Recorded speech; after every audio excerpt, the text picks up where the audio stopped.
Gerai, atsiprašau už techninius nesklandumus. E, ką gero Aivaras? Ką tik po salės, ką tik grįžau namo. Eisiu valgyt po podcast'o. Jau labai noriu taip. Okay. Viskas okei, viskas nice. Tai gerai, reikės labai ilgai neužsibūti tada mums, kad pasaugot tavo geinsus, kaip Emilis sakė. Ok, tai ką, aš manau, kad galim pradėti. Jo, be jokių introduction. Šokam tiesiai į temą. Turim svečią šiandien, net dviese. Jo, iš tikrųjų sugalvojom tokią naują, kaip čia pasakyti, rubriką, ne, tiesiog pakalbinti žmonės, Lietuvos tokius talentus, upcoming lifterius, kurie mes manom ir matom iš varžybų rezultatų, kad gali tikrai išaugti ta Lietuvos ateitis ir mes labai didžiuojamės, džiaugiamės. Ir aš, aišku, kaip treneris Aivaro irgi labai didžiuojas ir džiaugiuosi juo. Ir jo, tokia yra idėja, kad tiesiog parodyti visiems, iš ko būtent susideda tie rezultatai, tie aukšti pasiekimai, rekordai ir taip toliau. Aivarai, prisistatyk, kas tu esi, įsivaizduoju, kad tavęs niekas nepažįsta ir papasakok, kas tu esi. Aš esu Aivaras Paškevičius, esu jėgos trikovininkas, atstovauju Lietuvos rinktinę, man 16 metų, esu Vilnietis. Ir jo, pradėjau jėgos trikovę prieš 2 metus ir manau, kad visai taip gerai, sėkmingai taip įsikėliau kol kas. Labai sėkmingai, iš tikrųjų, 16 metų būdamas tu pagerinai, kiek Lietuvos rekordų pagerinai jaunių iki 18 metų? Taip žiūrint savo kategorijai, tai 3 rekordus, bet jeigu per ten kitas amžiaus grupės taip toliau, tai man rodos ten gaunas apie 8 rekordai. Ir 16 metų, tai čia yra impresija iš tikrųjų. Dar daug metų, ta prasme, toj pačioj subjunior, toj jaunių grupiai, tai dar baisinis potencialas. For sure. Aivarai, papasakok mums, kaip tu pradžiai pradėjai šitą sportą ir kaip tu jį atėjai. Tai visų pirma pradėjau aš taip normaliai sportuoti per karantino laiką. Tenais aš prisimenu, kad iš vis... Čia 2019-2020 metai? Taip, jau pradėjau taip, žiūrėti sportą, tėvai sako, varyk sportuoti, ką tu čia sėdėsi prie kompiuterio. Ir aš prisimenu, net atsispaudimo negalėjau padaryti. Vieno atsispaudimo net negalėjau padaryti. Tai pradėjau grindinti, pradėjau ten su 2 kilogramais bicep curlus daryti. Ten žaisdavau žaidimą, tai kol laukdavau, kol pakraus ten kažką, tiesiog darydavau lateral raises arba bicep curlus. Ir po to susiradau tokį būrelį mokyklai ir ten man draugai irgi vaikščiojo. Ir tenais pradėjau taip jau rimčiau sportuoti, ten jau su štangom, ten jau pradėjom deadliftus daryti, ten spausti, ten su anteliais mosikuotis kažkaip. Ir jo, po to žiūrėdamas YouTube'ą, tokį powerlifterį pamačiau Nathaniel Messiah, jeigu teisingai tariu. Šiukiai. Taip. Ir žiūriu, bliamo tie editai tokie motivaciniai, ten, jisai ten kelia varžybos, įdomu šiaip. Tai susiradau pirmiausia tinklalapių jėgos trikovės, žiūriu, norėčiau pradėti. Ir pradėjau 14 metų, prisijungiau pirmą komandą, sudalyvavau savo pirmose varžybose, prisimenu, man sakė, nesitikėk nieko iš pirmų varžybų, kas čia bus, ten aš 14 metų, ten kiti 16, ten 17, tikrai nepavyks ten gerų rezultatų pasiekti, bet pavyko 3 vietą užimti pirmose varžybose. Būdamas 14 metų, wow. Jo, tai jau tada tikrai toksai užsispyręs buvau, užsidegė tokia ugnelė ir tiesiog jau varžybos visi eina ir eina. Geras.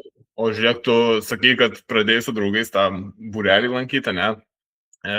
Kažkas iš tavo draugų dar užsiema šiuo metu trikovę, ar tu realiai likai jau tik vienas iš jų?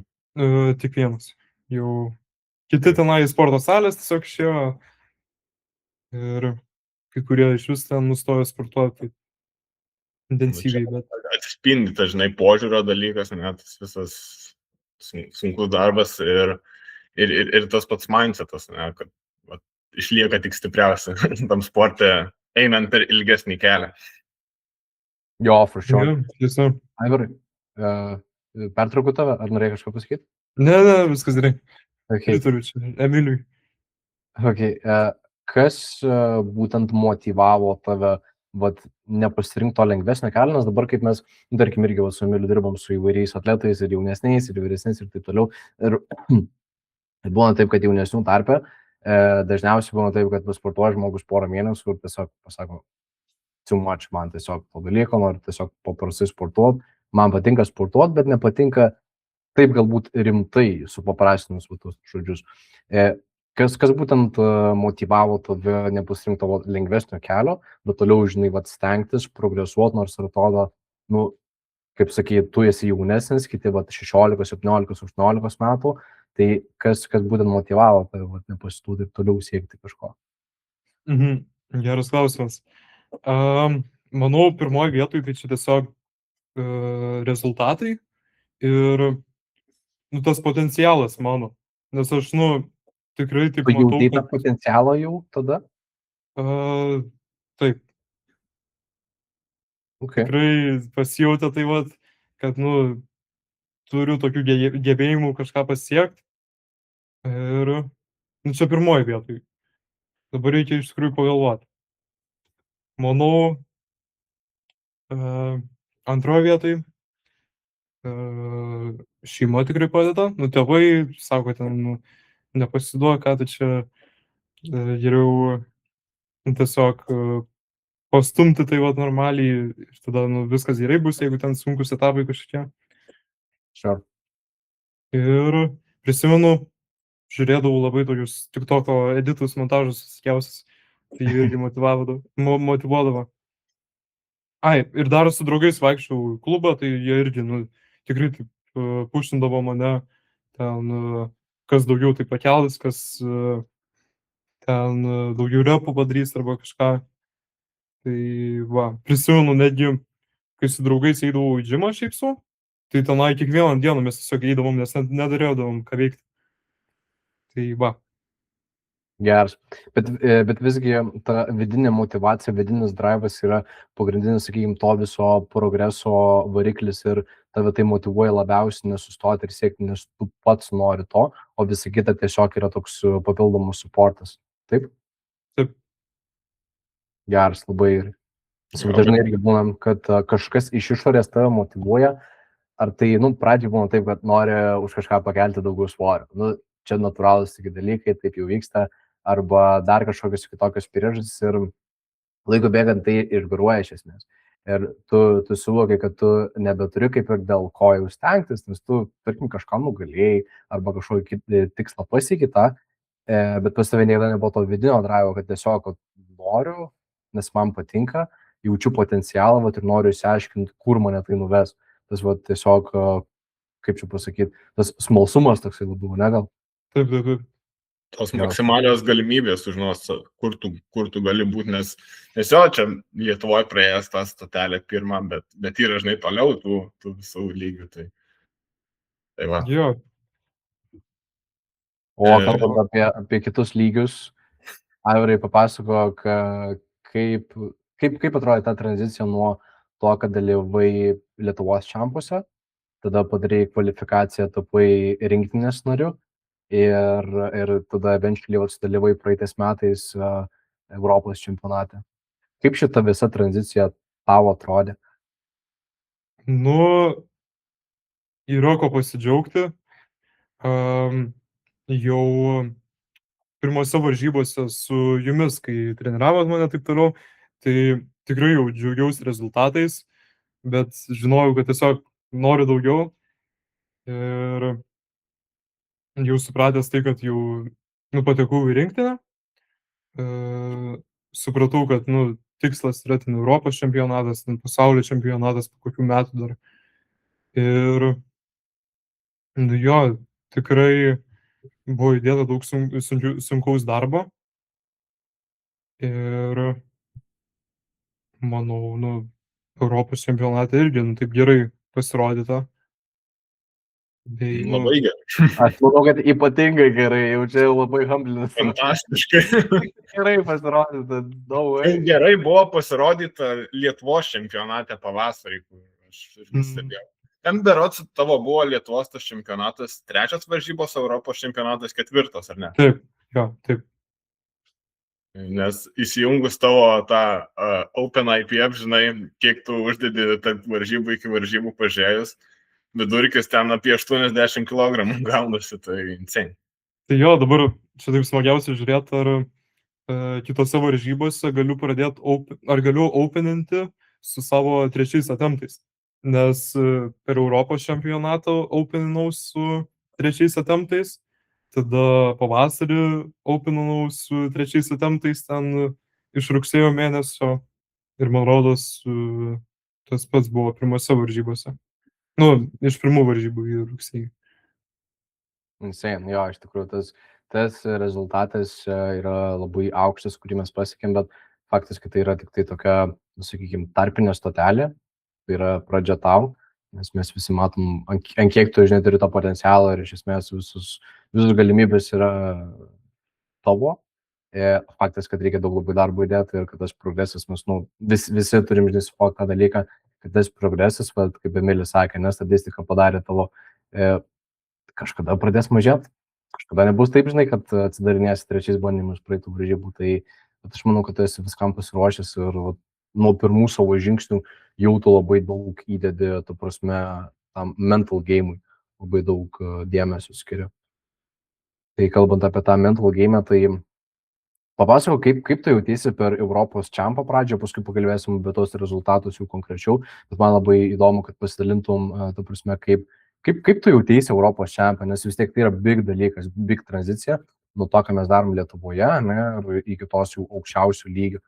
Nes man, stebint tave, aš tiesiog antiek buvau chill, nes tu atrodo labai pasitikėjai savim ir visiškai nesijaudinai, bet aš noriu vis tiek sužinoti ir kad tu papasakotum, kaip tu viduje jautiesi.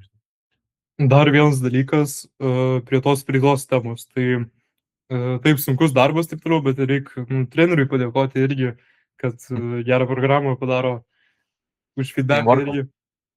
Timurka. Ne tik programą.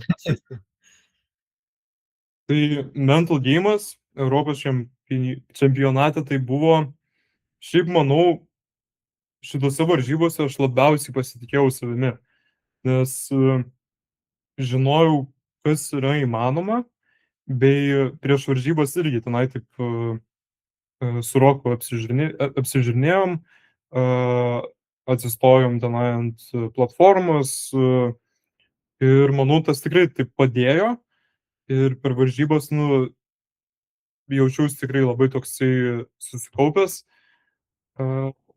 ir tiesiog pasitikintis savimi.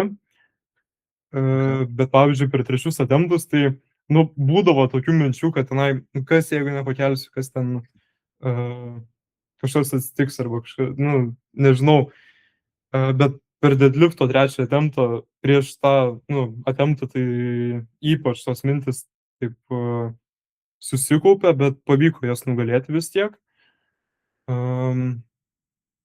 Ir jo, džiaugiuosi, kad pavyko tai va.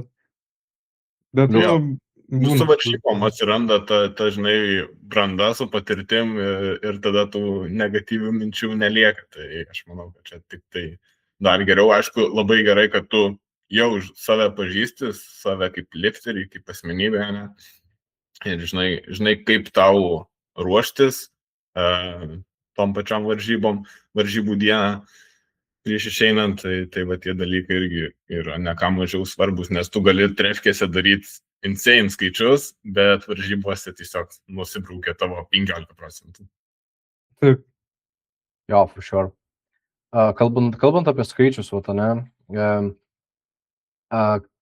kas tavo vyko galvoje, kai, tarkim, daryti tokius svorius, kurių nebuvai, tarkim, judinęs per treniruotės, ne? Nes tavo visi treti bandymai realiai nebuvo tų judinęs tokių svorių treniruotėse. Tai kas vyko tavo galvoje, man įdomu, kai, žinai, tokį mes svorį užluidinom ant štangos. Realiai, tai net negalvojau tenai apie kažką. Tiesiog toksai susikaupęs buvau, tokiam, tunnel vision, nežinau kaip lietuviškai. Ir, apie nieką net negalvojau. Prisimenu dabar, man rodos, buvo antras bandymas traukos ir aš ten jau setupinuos, ten pasirašinėjau, kad jau kelti ir aš girdžiu, kad ten kažkas rėkia. Ir tas truputį taip sutrukdė ir po to vėl taip susikaupiau ir, tiesiog apie nieką negalvojau. Jau kai pakėliau antrą bandymą, tai aš jau supratau, kad šiandien ta diena, šiandien jau kris rekordai, šiandien jau bus viskas okei. Bet, kaip ir minėjau, tiesiog, nieko negalvoju. Nieko negalvoju, labai gerai, labai gerai. O Aivarai, kalbant apie traukos, tada tą trečią bandymą, čia žiūrovom, kas nestebėjo arba kas nežino, tai Aivaras startavo B grupiai. Tai reiškia, kad tenai rezultatai buvo šiek tiek mažesni, nes kategorija buvo padalinta į dvi dalis, A grupė ir B grupė. Ir Aivaras B grupėje būnantis ir padaręs savo tuos skaičius, su A grupės lifteriais labai stipriai kovėsi, galima sakyti, ne? Faktas, kad jie turėjo tą advantage, nes jie jau matė tavo skaičių, kiek tu esi padaręs, ne? Bet mes su Aivaru stebėjom, žiūrėjom varžybas ir netgi tikėjomės to bronzos medalio, ne? Iki pat ten gal 3 bandymų likusių, ne? Nes ten labai buvo įdomi situacija. 7, man rodos, buvo. Jo, bet ta prasme ten buvo taip, kad tu kaip ir patenki į trečią, paskui kažkas patraukė, kažkas vėl nepatraukė, ta prasme vyko labai įdomi kova ir mes tikėjomės, net iš B grupės, ta prasme, tam vienam veiksme, deadlifte, netgi medalio mažojo, tai irgi yra, didelis dalykas, iš B grupės medalį kažkokį, tai pirmose varžybos Europos savo. Jo, ten, adrenalinas tikrai buvo. Buvo didesnis adrenalinas nei per trečią tempą traukos. Jo.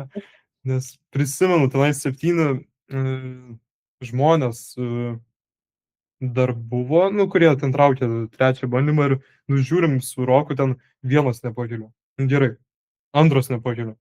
Tada, tikrai taip faina buvo, bet nieko tokio, tiesiog.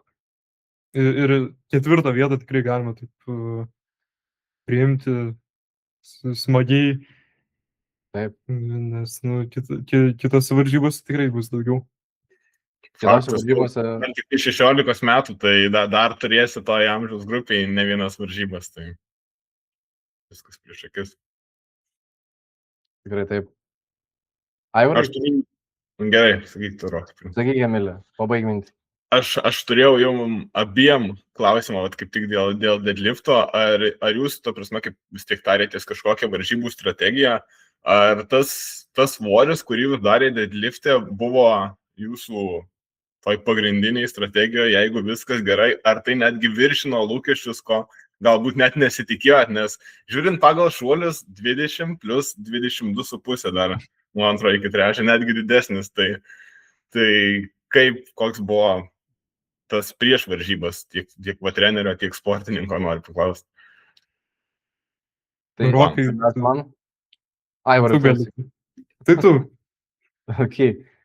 Tai pagal statistiką, pagal skaičiavimus ir pagal prognozes, aš mačiau, kad Aivaras gali tą dalyką padaryti, jeigu susidėlioja visos, sakykime, planetos vienoje linijoje ir taip toliau. Tai čia buvo toksai variantas, kuomet jeigu viskas žiauriai gerai, mes tiesiog laudinam tą svorį ir aš tikėjau, kad Aivaras gali padaryti. Tai visgi tas pasitvirtino, ta prasme, man Aivaras, kai jis padarė pirmą bandymą, aš manau, kad visai nebloga diena, bet kai padarė antrą bandymą, aš supratau, kad tai yra tobula diena ir mes tiesiog turim tą skaičių. Ir mes tiesiog užlaudinom, Aivaras net nieko jokios, ta prasme, neigiamas reakcijos neturėjo į tą svorį, ta prasme, mes tiesiog užslaudinom, užsakėm tą svorį, aš tikėjau Aivarui, Aivaras savim tikėjo, nes labai gerai judėjo ir viskas. Jo, tai, nežinau, neturiu nieko papildyti. Kaip ir, tą patį būčiau atsakęs. Nes Jo, tikrai savo salėje buvo didžiausias, primink, svoris keltas absoliučiai per visą. 235.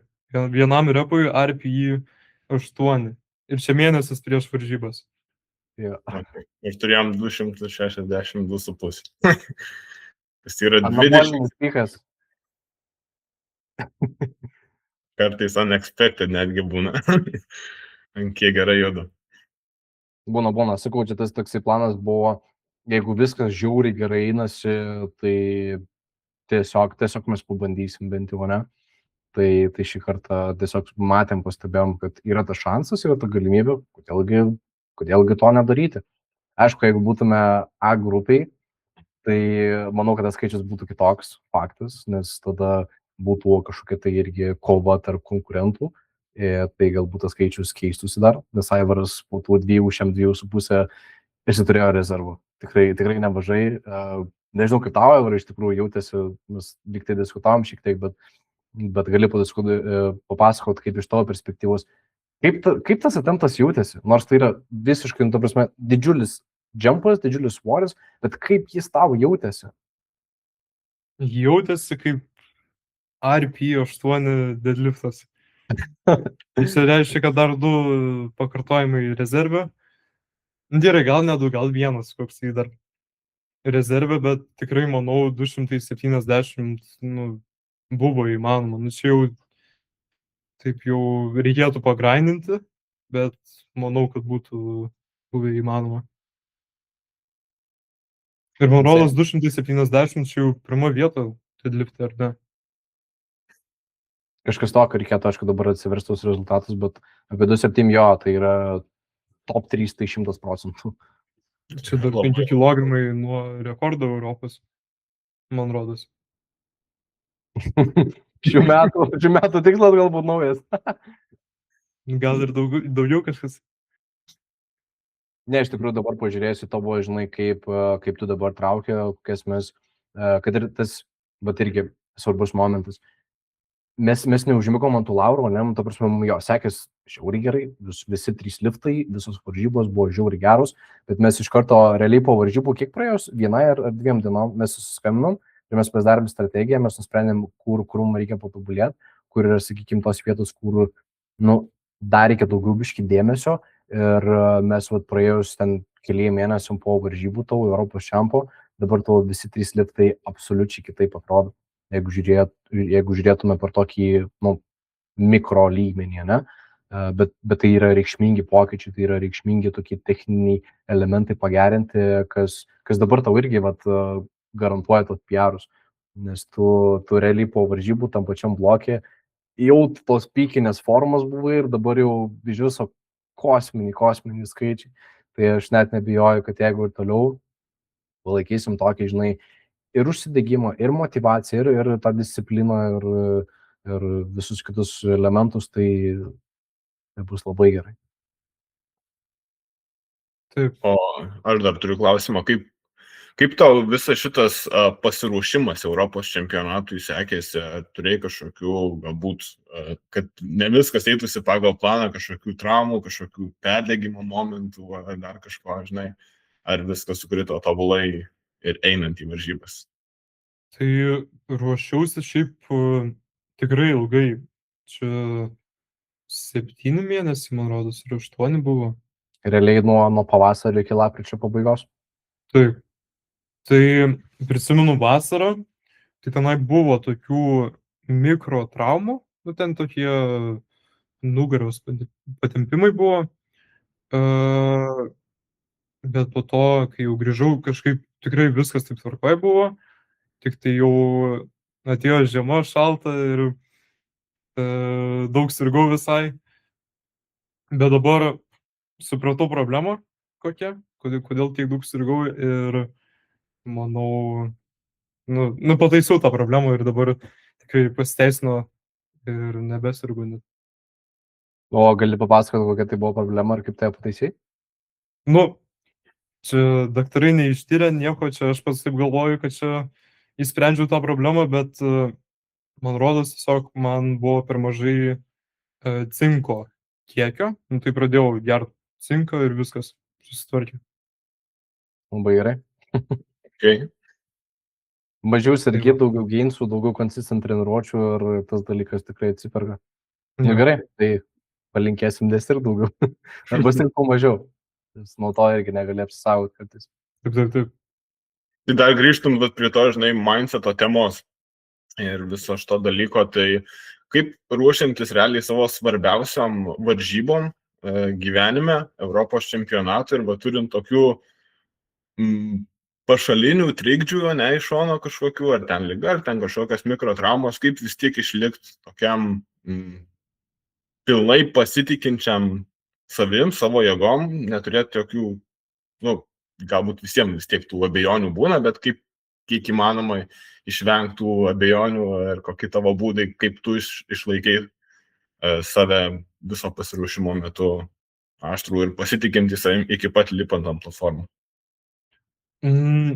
Aš manau, man bent jau labiausiai tai padeda, tai galvoti, kas dabartyje yra. Ten labai taip negalvoti į ateitį, bei kas seniau atsitiko ir tiesiog gyventi dabartyje. Ir man bent jau tas padeda tikrai mažiau taip stresuoti ir mažiau pergalvoti dalykus, nes vis tiek tas progresas bus, tas augimas bus ir, aišku, jisai ne visada toksai vientisas, kaip tokia, nežinau, rampa.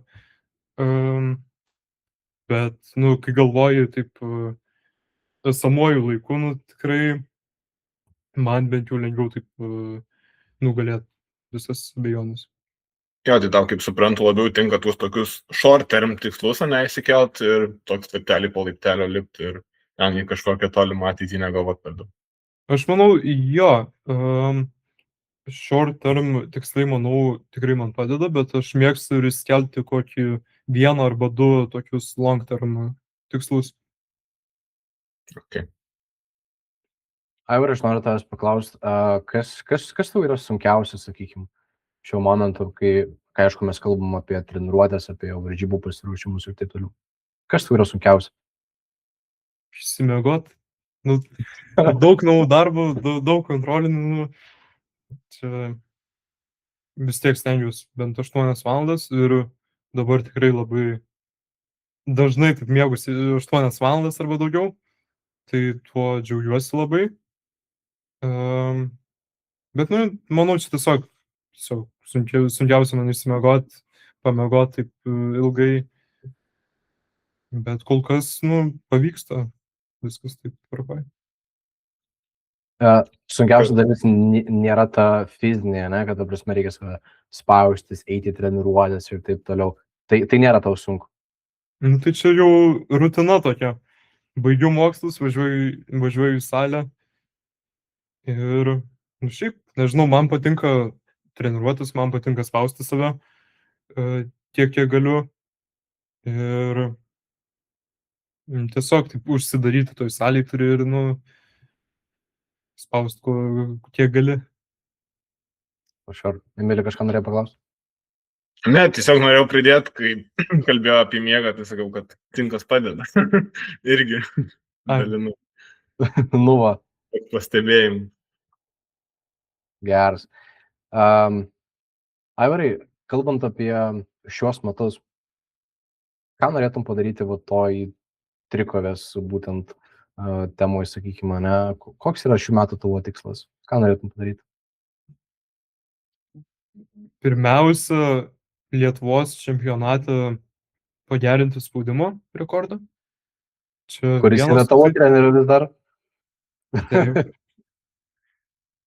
Tai čia vienas toksai tikslas ir tada toksai tolimesnis, kai jau turbūt vėl Europos čempionate dalyvausiu, Tai, nu, toksai labai aukštas tikslas, tai laimėti Europos čempionatą ir patautulinti apie 680 kg. Ambicija yra pagrindinis variklis visko, viso proceso, sakyčiau, tai yra labai gerai. Nes prisimenu po pavasario varžybų įsikėliau tikslą Europos čempionatui. Ar šią vasarą įsikėliau tokį tikslą padaryti 600 kg sumą. Ir, nu, labai arti šiai buvo to tikslo. Ir, nu, manau, ir šiais metais įmanoma pasiekti, tiesiog reikia įdėti daug darbo. Sure. Liuks. Gerai, tai šių metų tikslai aiškus. Europos čempionus nusimato kada gruodžio pradžią, maždaug, ne? Taip. Liuks, labai gerai. Tai gerai, Aivarai, tai labai norim palinkėti tau sėkmės. Iš tikrųjų, šito viso pasiruošimo metu, aišku, pirmiausia, ir mūsų laukia Lietuvos čempionatas, ne? Paskui tik tai dalyvausim ir ruošimės Europos čempionų. Bet aš manau, viskas yra įmanoma, kai tiesiog mėgsti tą dalyką, mėgsti tą veiklą, duodi savo laiko, įdedi daug pastangų ir tiesiog per tą laiką tavo tos pastangos jos susisumuoja ir galų gale gali mėgautis tuo rezultatu. Taip. Dar klausimas dėl pačio, tarkim, sporto. Kas tave motyvuoja, tarkim, kai mes turim, tarkim, dviejas varžybas per metus? Kaip, nes irgi dažnai ganėtinai problema būna, kaip tu išlaikai motyvaciją, tarkim, jeigu mes dalyvaujame dabar kovo mėnesį, o sekančios varžybos yra gruodžio mėnesį. Kaip kam tai gali atrodyti kaip amžinybė ir galbūt atrodo, kad labai sunku išlaukti tų varžybų.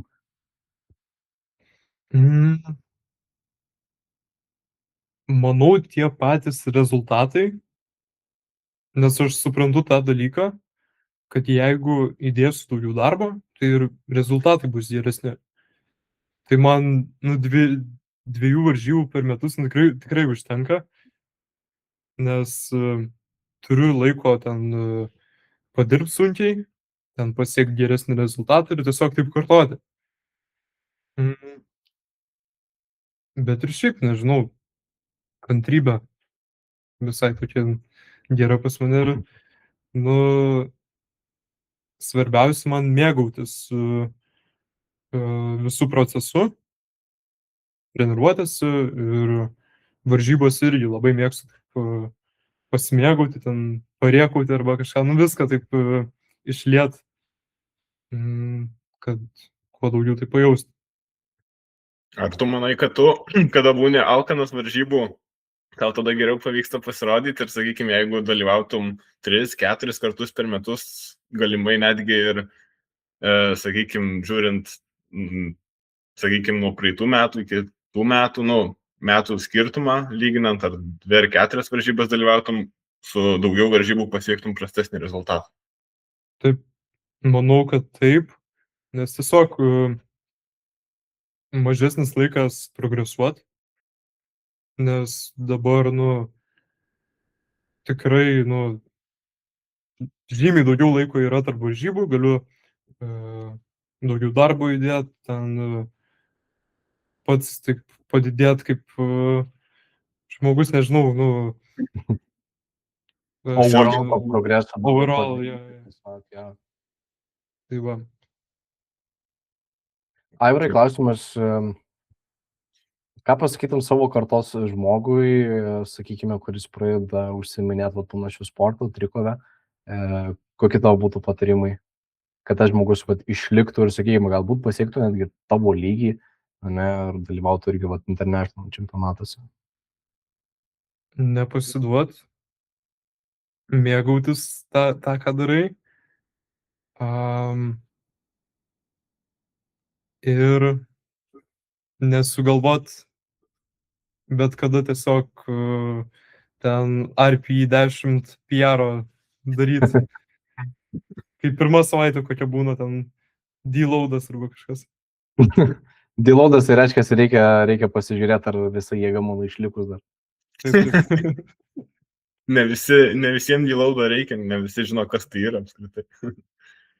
Nu jo, čia galima tą deloadą visai suprasti, bet iš tikrųjų deloadas yra tam, kad tu, sakykime, pailsėtum, jeigu taip paprastai šnekant. Tai jo, RP10 nereikia daryti. Jo, Aivaras yra toksai lifteris, kuris, sakyčiau, padaro 101%, padaro tiek, kiek reikia, bet dar biškai ir daugiau padaro iš esmės. Prasme, tą pačią programą pasižiūrėjus, viskas labai gražu, viskas labai make sense, viskas užpildyta, ta prasme, čia yra pavyzdys, kaip turi tas visas procesas būti treniravimo. Tai netgi iš dalies palengvina ir mano darbą kaip trenerio, sakyčiau, ir tu prasme, kai tu gauni visą tą informaciją, tai padėta tau ant lėkštutės, viską, ko tau reikia, tai automatiškai ir tie procesai yra daug greitesni, sklandesni ir tau nereikia tiek laiko sugaišti, sakykime, ieškant kažkokių tai potencialių atsakymų, kodėl taip yra. Kažkas, tarkim, mums nesiseka arba mes neprogresuojam ir jeigu mes esame tokiam informacijos stygiuje, tai reiškia, kad mums pradžiai reikia susirinkti tą visą informaciją, kodėl yra, kas turi įtakos būtent šitam veiksniui mūsų ir taip toliau. Bet kadangi viskas yra aišku, tai tada tas ir procesas labai yra sklandus ir dėl to mes ir turim tokį consistent progresą, kur kiekvieną bloką visokių yra, kartais būna pas mus progresas, tarkim, 2,5 kg. Tai yra vis tiek progresas, tai yra vis tiek, tarkim, jeigu mes sudėtume, 5 mėnesius po 2,5 kg kažkokius PR-us, tai mes turėtume visai nemažą kilogramų kiekį po tų 5 mėnesių. Tai tas consistency yra raktas ir faktas, kad tas tiesiog padarimas visko, tiesiog, vieną pusę padaro, atletas ir treneris tada irgi padaro 100% ir taip susijungia viskas. Ir gaunas tokie rezultatai. Aukso žodžiai. Nebent, Aivarai, tu turi kažkokių dar paslapčių, gali pasidalinti, tarkim, tu esi tikintis. Man šitas dalykas labai patinka iš tikrųjų, nes aš manau, tai irgi padeda. Tai tas tikėjimas, manau, padeda tuo pačiu metu tau surasti tą ramybę galbūt, ne, labai stipriai taip neprimt tų kažkokių, tai tarkim, nutinka kažkas vis tiek pas mus irgi ne pagal planą treniruotės, nėra taip, kad visada vis tavo taip upward trendas tas toksai. Visko būna, visko nutinka, bet tiesiog labai greitai tu susikalibruoji, pavyksta labai greitai, tu prasme, vėl sugrįžti į tą savo įprastą ritmą ir vėl toliau varyti. Taip. Tai, pavyzdžiui, yra toksai neposakis, bet citata, jeigu tu meldies dėl to dalyko, tu jį ir gausi. Tai meldiesi, ir gausi. Melsis daug reikia. Išmanifestuoji savo sėkmę. Panašiai, jo. Labai gerai. Ar Emilio turi kažkokių dar klausimų Aivarui mūsų? Nežinau, galbūt ne. Manau, čia taip ganėtinai produktyviai, taip aiškiai pašnekėjom, per daug neįsiplėsdami. Pakankamai, manau, aiškiai žiūrovai irgi suprato, kas yra Aivaras, apie ką jisai. ir nemažai paslapčių sužinojo, kaip būtų vis stipriau. Svarbiausia, kad pritaikytų žmonės. Ta aktyvioji dalis yra sunkiausia, ką pastebėjau. Išgirsti, pamatyti, išklausyti yra ganėtinai lengva, bet aktyviai pritaikyti tam tikrus dalykus yra ganėtinai sunku šiais laikais, ką būtent aš pastebiu. Tai labai tikiuosi, kad atsiras dar tokių daugiau žmonių, nes Aivaras yra pavyzdys, jo, jis yra galbūt jaunas ir taip toliau, bet jo būtent mindsetas, tai yra, sakykime, aukščiau jo amžiaus grupės, aukščiau jo amžiaus kategorijos tikrai. Tai čia yra labai, labai geras dalykas. Ačiū. Už tokius žodžius. Prigyrėm tave, dabar, žinok, turėsiu stipriai varyti ir Lietuvos čempionų, ir Europos čempionų. Tai būtinai. Liuks, Aivarai, ar tu dar nori kažką pasakyti, arba dažnai gali socialinius savo tinklus pasakyti, kur tave rast, ta prasme, kad pažiūrėtų, kaip tu sportuoji ir taip toliau? Dabar neatsimenu savo Instagramo arba kažko. Aivaras Lifts, man atrodo, kažkas tokio. Nu, mes pridėsim Man į rodos. į Jo, descriptioną. aivaras.lips. Liuks, tai pridėsim į descriptioną, galite pasiekti Aivarą ir sekti jo sėkmės kelią ir tikimės, kad jis bus spalvotas ir nuves ten, kur tu pats Aivarai nori ir kur aš tikiu, kad tu gali nueiti.